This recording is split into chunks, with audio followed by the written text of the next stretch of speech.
Señores, hoy vamos a hablar de algo que está en boca de todos. Finalmente llegó este día en el cual el fiscal especial Jack Smith acaba de presentar este informe crucial en el caso federal contra Donald Trump. Este mismo caso sobre las elecciones del año 2020. Ojo con esto, no estoy muy seguro, pero parece que en última instancia han cambiado un poco el formato en el cual se iba a presentar este informe. Se sabía que una vez que se presentara sería público ante todos, pero al parecer el informe está bajo secreto, ha sido sellado, o sea, aún no sabemos todavía qué es lo que contiene. Pero hoy quiero que veamos, quiero que analicemos todo lo que se sabe hasta el momento, todas las implicaciones, todas las jugadas legales y por supuesto qué podría pasar de cara a las elecciones 2024. Así que quédate conmigo porque este tema se pone cada vez más interesante. Y veremos qué tipo de impacto real tendrá esto en las urnas. Para entrar en contexto, quiero que empecemos recordando por qué es que este caso es tan importante. Todo esto gira en torno a las elecciones 2020, cuando Donald Trump, quien en aquel entonces era el presidente en ese momento, intentó anular los resultados para mantenerse en el poder. El fiscal especial Jack Smith es el que está detrás de toda esta investigación. Y lo que acaba de presentar es la pieza clave para poder mover este caso, para poder sacar todo a la luz. Ahora bien, este informe que Jack Smith ha presentado tiene nada más y nada menos que hasta 180 páginas. Yo creo que este es uno de los factores por el cual aún está bajo secreto. Son muchas páginas, son muchas evidencias que se deben de analizar antes de lanzar al público. Pero bueno, imagínate la cantidad de detalles que están ahí. Deben ser grabaciones, testimonios, transcripciones, toda la evidencia que han recopilado hasta el momento. Este documento está sellado bajo secreto y por el momento solo la jueza Tanya Chutkan, que es la que preside este caso, va a decidir cuándo y cómo será público. Pero es oficial, ¿no? Esto va a ser público y será antes de las elecciones. Ahora, ¿por qué es que esto es tan relevante? Porque si estas pruebas salen a la luz antes de las elecciones, es obvio tomar en cuenta que va a cambiar por completo el panorama electoral. De hecho, el equipo de Jack Smith ha sido muy claro.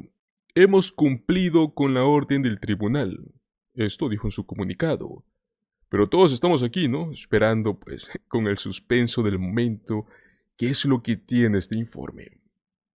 Este caso, lógicamente, no es nuevo, ¿no? En agosto del año 2023 fue cuando Jack Smith, este fiscal especial, presentó los primeros cargos contra Donald Trump.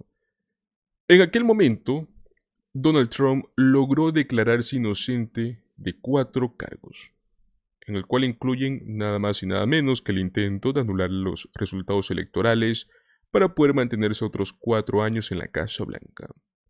Uno de los elementos más llamativos de esta acusación es el papel que supuestamente jugó Mike Pence, en el cual, según Jack Smith, Donald Trump habría intentado reclutar a Pence para que de una manera unilateral rechazara los votos electorales durante la sesión conjunta con el Congreso el 6 de enero de 2021.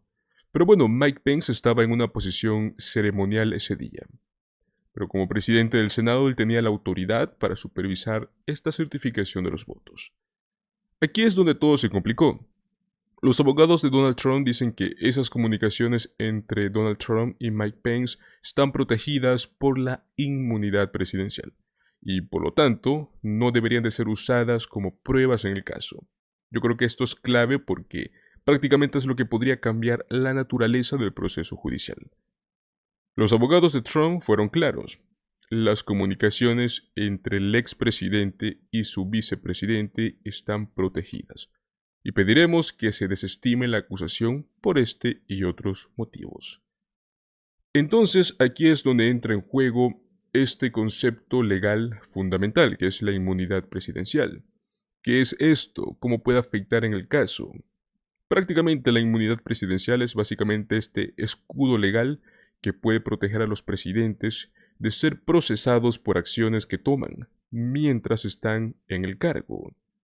Pero bueno, esto no es tan simple como parece. El pasado mes de agosto, la Corte Suprema de Estados Unidos tuvo que intervenir en este asunto y dictaminó que Trump es absolutamente inmune de cualquier tipo de procesamiento y por cualquier tipo de acción oficial que él haya tomado mientras estaba en la Casa Blanca. Ahora bien, lo interesante aquí es que la Corte también estableció diferentes niveles de inmunidad. Ojo, existen tres categorías claves de actos presidenciales. El primero, que es los actos dentro de la autoridad constitucional exclusiva del presidente, que tienen esta inmunidad absoluta. Luego tenemos los actos oficiales que tienen una presunción de inmunidad, que es el caso por el cual está Trump en este momento. Y por último tenemos los actos no oficiales que no tienen inmunidad en absoluto, que este último es el que quieren utilizar el fiscal especial Jack Smith para condenar a Trump.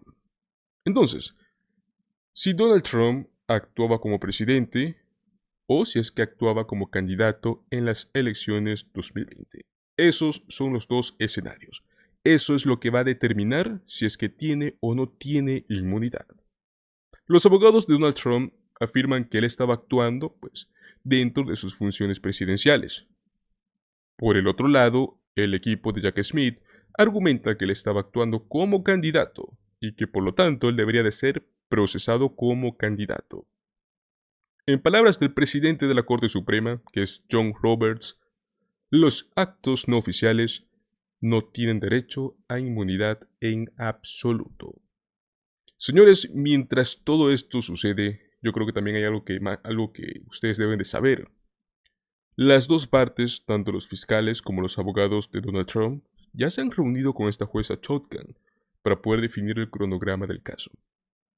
Los abogados de Trump querían aplazar todo esto hasta el año 2025, porque claramente eso les daría tiempo para poder manejar el caso luego de las elecciones 2024. Pero la jueza Chutkan no está jugando. Ella adoptó un cronograma que puede prever la presentación de la mayoría de los documentos y de estas pruebas antes de las elecciones de noviembre. Así que señores, si las cosas siguen avanzando como lo ha establecido la jueza, yo creo que vamos a conocer gran parte o todo sobre esta evidencia antes de que vayamos a las urnas a votar. ¿Qué significa esto? Que incluso si Donald Trump está corriendo por un segundo mandato en la Casa Blanca, su caso judicial va a continuar avanzando a toda velocidad. Ahora bien, quiero que también hablemos de un caso o un escenario hipotético, teóricamente, ¿no? ¿Qué pasaría si es que Donald Trump gana las elecciones 2024? Sabemos muy bien que no es muy posible eso, pero bueno, siempre hay que tomarlo en cuenta. La carrera política está reñida, tanto para Kamala Harris como para Donald Trump. Pero en el caso de que él lograra recuperar la Casa Blanca, esto podría tener sin duda alguna un impacto enorme en este caso legal. Más que seguro lo primero que haría Trump, si es que gana, es intentar ordenar el Departamento de Justicia que retire todos los cargos en su contra. Señores, esto hasta ya lo han insinuado sus abogados. Esto nos plantea una variedad de preguntas sobre el papel de las instituciones y la separación de poderes dentro de los Estados Unidos, ¿no? O sea, ¿será que un presidente simplemente puede deshacer su propio proceso judicial si es que vuelve al poder? Sus abogados al menos ya lo han expresado y es muy preocupante. Este caso todavía pues tiene mucho camino por recorrer, ¿no? A medida que la jueza Chutkan está analizando cada detalle, a medida que se acerca la fecha de las elecciones, es posible que veamos más revelaciones sobre las supuestas acciones por parte de Donald Trump y de su intento de influir en la certificación de votos electorales. Además, no olvidemos que cualquier decisión que tome la jueza sobre si la conducta alegada en la nueva acusación está cubierta por la inmunidad presidencial, probablemente será apelada ante la Corte Suprema nuevamente. Así que este caso podría continuar más allá de las elecciones. Esto es más que claro. Ahora bien, señores, quiero que pasemos a hablar de otro caso legal y al menos para mí uno de los más grandes que está enfrentando Donald Trump.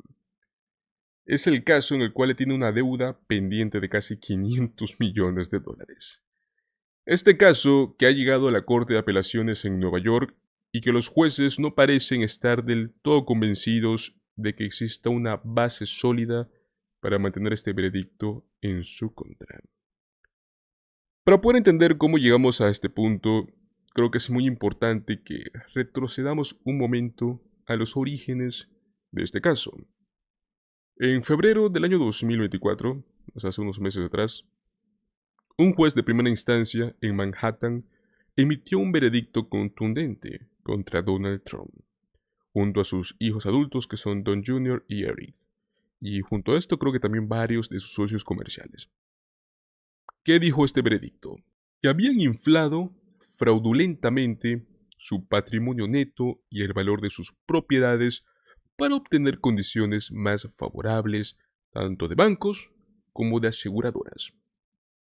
Este tipo de fraudes no son menores, porque pueden afectar tanto la competencia en los mercados como las condiciones crediticias en el sistema financiero. Este fallo fue un golpe enorme para Trump. La multa impuesta ronda los 500 millones de dólares, o sea, hablamos casi de medio billón.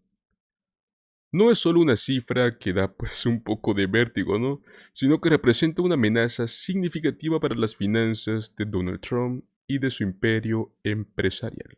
De hecho, muchos analistas ya sugerían que tener que pagar esta cantidad de inmediato pondrían al expresidente a una crisis financiera personal. Pero bueno, ante el veredicto, ¿qué fue lo que hizo Trump? Como era de esperarse, presentó una apelación de inmediato. Y aquí es donde las cosas se pusieron interesantes. Una vez que Donald Trump presentó su apelación, el Tribunal de Apelaciones de Nueva York decidió reducir drásticamente este monto en la fianza, la que tenía que pagar. En lugar de pagar 500 millones de dólares, los jueces le permitieron temporalmente solo pagar una fianza menor, 175 millones de dólares. Bueno, pues este movimiento claramente fue clave, porque esto fue lo que le dio un respiro financiero a Trump, mientras él seguía peleando para que se anulara por completo el veredicto. Hasta aquí, Donald Trump prácticamente evitó el golpe financiero directo, pero esta lucha está lejos de terminar. Lo que está en juego no es solo dinero, este caso también podría afectar su imagen y su campaña electoral, especialmente en este momento que él está intentando volver, ¿no?, a la Casa Blanca. Entonces llegamos a la audiencia del jueves pasado, un momento clave en este caso. El jueves pasado Donald Trump y su equipo legal llegaron a la Corte de Apelaciones en Nueva York, buscando que los jueces revoquen completamente la sentencia de fraude civil en su contra. Aquí es donde las cosas empezaron a ponerse tensas, y donde algunos de los jueces llegaron a mostrar dudas sobre si es que este caso es legítimo. Uno de los jueces, que es David Friedman, no perdió el tiempo y cuestionó si es que la fiscal general de Nueva York, Tish James, había utilizado correctamente la ley de fraude para llevar este caso a la corte. Le preguntó directamente a Judith Vale, la fiscal adjunta, que fue la que defendía el caso de James, si alguna vez habían usado esta ley en una transacción entre socios igualmente sofisticados, o sea, refiriéndose a Donald Trump y los bancos con los cuales él hizo estos tratos. Básicamente, Friedman estaba insinuando que, dado el nivel de conocimiento y de experiencia en ambas partes, no era evidente que alguien hubiera sido realmente víctima de fraude. A esto se le sumó la jueza Lynette Rosado, la cual añadió que el caso parecía tener poco o ningún impacto en el mercado público. O sea, dos jueces están cuestionando la idea central de la fiscalía de que las acciones de Trump habrían afectado a la economía en general. ¿Qué fue lo que respondieron los abogados del fiscal general? Judith Vale, en defensa de Tish James, insistió en que si había un impacto público, argumentando que este tipo de acciones fraudulentas no pueden ser ignoradas, incluso si las partes involucradas son grandes jugadores en el mundo financiero. Obviamente los jueces no se quedaron ahí. Luego también está Peter Moulton, otro de los grandes jueces en el panel, que también intervino y sugirió que la ley podría estar siendo aplicada de una manera que no era su intención original.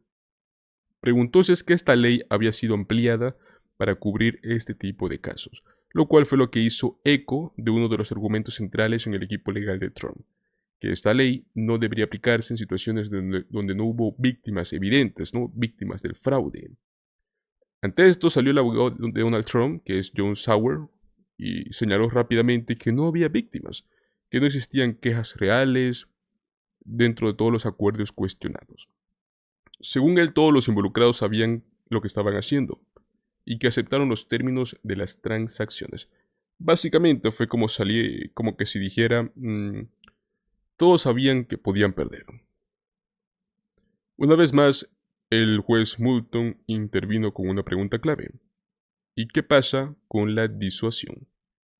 Argumentó que aunque estas transacciones en particular hayan salido bien, la conducta de Donald Trump podría sentar un precedente peligroso.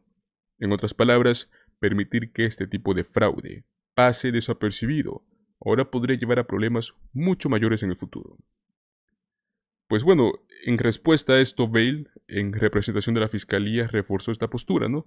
De que esto sí perjudica al público y a los mercados, subrayando que la conducta de Trump no solo fue dañina en el contexto de sus acuerdos personales, sino que también envió un mensaje perjudicial a otros dentro del mundo financiero.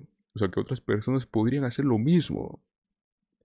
Señores, yo sé que es bastante complicado entender esto último que acabamos de hablar, más que todo porque pues fue lo que sucedió dentro del juicio, intenté resumirlo lo máximo posible, pero bueno, a lo que quiero llegar es que todo este contexto es muy delicado para Donald Trump. Estamos a pocos meses, semanas prácticamente de las elecciones. Este caso podría tener un impacto significativo en su imagen y en algo que es muy importante para él en este momento, su capacidad para recaudar fondos en su campaña. Señores, además de esto, si él pierde esta apelación, oficialmente va a tener que pagar una multa de $500 millones. Yo creo que con esto oficialmente Trump entra en crisis financiera. Y a la vez va a perder lo que es la influencia política. Lógicamente, como les dije, Donald Trump ha construido su marca alrededor de ser un empresario exitoso, de proyectar esta imagen de éxito financiero. Entonces, una sentencia definitiva en su contra por fraude, sin duda alguna, va a socavar esta narrativa. Ahora, ¿qué pasa por el lado contrario? Si es que él logra salir victorioso de este caso, pues no solo va a evitar pagar esta multa millonaria, sino que también pues va a usar esta victoria como un ejemplo de cómo es que él es perseguido injustamente por sus adversarios políticos, algo que como bien sabemos ha sido parte de su discurso durante años. Entonces, el destino de este caso sigue en el aire. Aún no hay una decisión dentro de la Corte de Apelaciones y probablemente pasen semanas o incluso meses antes de que sepamos el resultado final. Mientras tanto, Donald Trump continúa navegando en medio de varias batallas legales y políticas, y este caso de fraude es una de muchas cargas que él enfrenta. Pero bueno, ahora quiero saber cuál es tu opinión. ¿Crees que Donald Trump va a lograr anular por completo este veredicto? ¿Será que va a terminar pagando estos $500 millones? ¿Y cómo crees que esto podría afectar en sus posibilidades dentro de las elecciones 2024? Déjame tu respuesta en los comentarios. Y bueno, pues antes de irte, no olvides suscribirte a nuestro canal. Dale un like al video, hombre. Compártelo si es que te pareció interesante. Recuerda que aquí estaremos cubriendo todo lo relacionado con este y otros casos legales que afectan a Donald Trump en las elecciones 2024. Nos vemos en el próximo video. Hasta luego.